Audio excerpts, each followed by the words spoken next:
Les recettes fiscales pour le mois de mars 2021 ont rebondi par rapport à la même période de l'année dernière.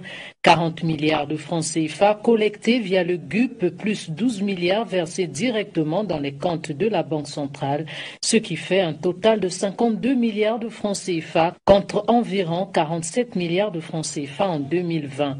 Le GUP n'a pas recensé tous les paiements. On a eu quelques petits écarts. Mais globalement, le GUP a recensé environ 40 milliards de paiements. Malgré la conjoncture difficile, l'objectif de maximisation des recettes est atteint. Je prends par exemple la TVA que nous avons lancée en premier. 2019-2020, nous avons collecté environ 11 milliards de TVA. Au mois de mars 2020, malgré une conjoncture difficile, sachant que nous sortons quand même d'une période Covid, avec un niveau d'activité de 0,1% en 2019, estimé autour de 7% en 2020. Là, nous sommes en train de finir le premier trimestre. On a collecté 18 milliards de TVA.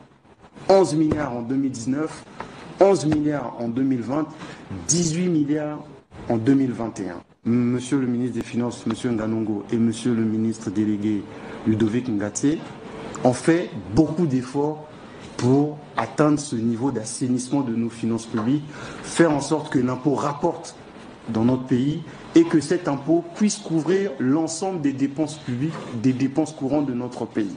Ce résultat est le fruit du GUP, le guichet unique de paiement, une des réformes mises en œuvre par le ministère des Finances et du Budget pour mieux collecter et sécuriser les recettes fiscales.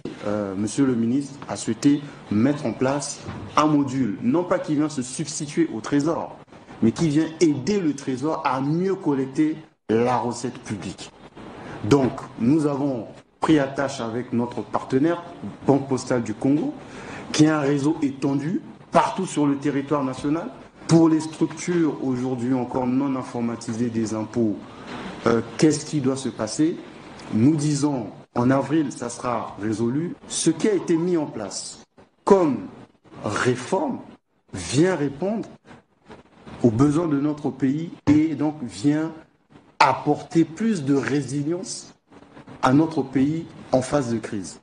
Sachez que depuis la chute du prix du baril de pétrole, le pays compte désormais sur les recettes fiscales douanières pour financer ses dépenses.